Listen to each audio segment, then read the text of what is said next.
ഈ ആരോഗ്യമുള്ള മനുഷ്യർ പെട്ടെന്ന് ഹാർട്ട് അറ്റാക്കിലേക്ക് പോയി കുഴഞ്ഞു വീഴുന്നു. ആ അവസ്ഥ എങ്ങനെയാണ് വിശദീകരിക്കുന്നത്? നമ്മൾ പത്രവാർത്തയിൽ വളരെ പ്രാധാന്യം കിട്ടുന്നതാണ്. കുഴഞ്ഞു വീണ് മരിച്ചു, ചെറുപ്പക്കാരൻ കുഴഞ്ഞു വീണ് മരിച്ചു, കളിക്കളത്തിൽ ഒരു കളിക്കാരൻ കുഴഞ്ഞു വീണ് മരിച്ചു.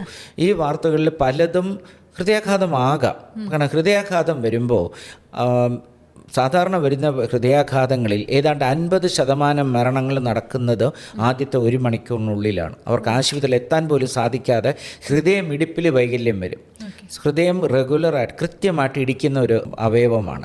ഈ ഹൃദയമിടിപ്പിലെ വ്യത്യാസം എന്ന് പറയുന്നത് അത് താളം തെറ്റിയടിക്കുമ്പോൾ പമ്പിങ് നടക്കില്ല, തലച്ചോറിലേക്ക് രക്തം എത്തില്ല, ശ്വാസകോശത്തിലേക്കും മറ്റു ഭാഗങ്ങളിലേക്ക് രക്തം എത്തില്ല, മരണം സംഭവിക്കും. അത് നീണ്ടുപോയാൽ ഉടനെ റെക്കഗ്നൈസ് ചെയ്ത് നമ്മൾ സാധാരണ ഇപ്പോൾ വെളിയിലൊക്കെ കാണാറുണ്ട്, ഇലക്ട്രിക് ഷോക്ക് കൊടുത്ത് ഹാർട്ടിൻ്റെ ഇടിപ്പ് നേരെയാക്കിയാൽ അവർ രക്ഷപ്പെടും.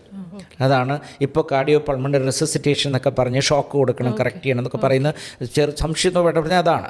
അപ്പോൾ ഈ പെട്ടെന്ന് കുഴഞ്ഞുവെന്ന് പറഞ്ഞാൽ മെജോറിറ്റി ഹാർട്ട് അറ്റാക്ക് ആണെങ്കിലും ഹൃദയത്തിൻ്റെ പേശികൾക്കുണ്ടാകുന്ന രോഗങ്ങളും അതിന് കാരണമാണ്. അതിൽ ഏറ്റവും പ്രധാനം ഹൈപ്പർട്രോഫിക് കാർഡിയോ മയോപ്പതി, അതായത് ഹൃദയത്തിൻ്റെ മസിലിന് കട്ടി കൂടുന്ന രോഗം ഉള്ള ആൾക്കാർ. അത് കുറച്ച് പേർക്ക് ഫെമിലിയലായിട്ട് കുടുംബപരമായിട്ട് ഈ രോഗം ഉണ്ടാവാം. അവർക്ക് ഹൃദയമിടിപ്പിലെ താളക്രമം തെറ്റി, നമ്മളെ ഹൃദയമിടി താളക്രമം എന്ന് ഞാൻ പറയുന്നത് വെൻട്രിക്കുലാർ ഫിബ്രിലേഷനാണ്.